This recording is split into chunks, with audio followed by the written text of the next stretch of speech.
For more than 150 years, dedicated and compassionate educators have been serving the children and families of Grand Rapids. We're coming to you today from the Grand Rapids Public Museum in downtown Grand Rapids. Hello and thanks for joining us. I'm Laurel Hess and this is Comcast Newsmakers. Joining me now is the Superintendent of the Grand Rapids Public Schools, Teresa Weatherall. Neal, thank you so much for joining us today. Thank you for having me. And congratulations really on heading up and being involved in what has become or has been for a while one of the very successful school districts in our state. Grand Rapids, historically, we have been very successful. We do quite a bit with our community. We have a large district and involve our parents and our students. We've been very successful over the years. And in the middle right now of what you might call a transformation, changing even more for the better. We are right in the middle of our transformation plan, which our board passed.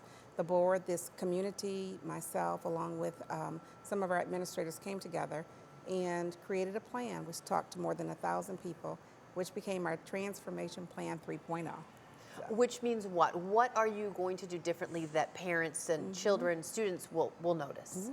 We have decided to reinvest in some of our programs that are going really good and to stop doing some of the things that wasn't going so well. So what has been working? What has been going well that you will now spend more time, money, energy on? Great. We have some of the top performing schools in the entire state, 4 of our schools, and we also have quite a large selection of theme schools. So choice is really big here in the Grand Rapids Public Schools, and we started 4 new schools. And so obviously investing time, energy on those things, and what wasn't working? What perhaps are we not going to spend a lot of money on anymore? You know, part of it is just on maintaining buildings. We decided to close some of our schools. We created an academic plan, which is new for us, and it's great. We have a professional development center. We have a parent university working with our community partners. So we have quite a few things that we're working on new this year. And not just this year, but over the next 5 years. We really wanted to stop the churn and to create a program in this community that's going to work for children. So you've been able to do a great job despite the fact that we know education funding in Michigan is broken to some degree. Everyone, no matter what district you are from in the state, is complaining that funding isn't what it should be.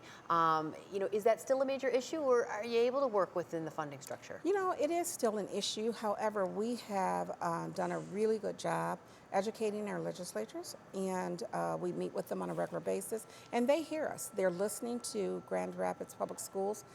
We don't just whine about not enough money, but we really try to do things differently. We come with solutions, we teach, we share information, we take the questions. We have a breakfast that's coming up soon, this week actually, to share additional information. We want everyone to be in the know about Grand Rapids Public Schools. What is even in Michigan in general, the key to a successful school district? You know, I think it's a couple things. One is to have teachers, quality teaching and learning. You know, the buck does stop with teachers in the classroom. We need to have our leaders prepared to lead and not just manage, and we need to have that in every classroom across the entire state. But we also need parents involved. We cannot educate children without parents. Yeah, bring those parents in. And it sounds like communication is key too. You've got your administration, the school board, community members, parents all sort of working together, bouncing ideas and collaborating. That's right. We are one system, one community. And Grand Rapids community has been great with bringing everyone together. Okay. Thank you so much for joining us today. Today's Comcast Newsmaker was Teresa Weatherall Neal, the Superintendent of Grand Rapids Public Schools.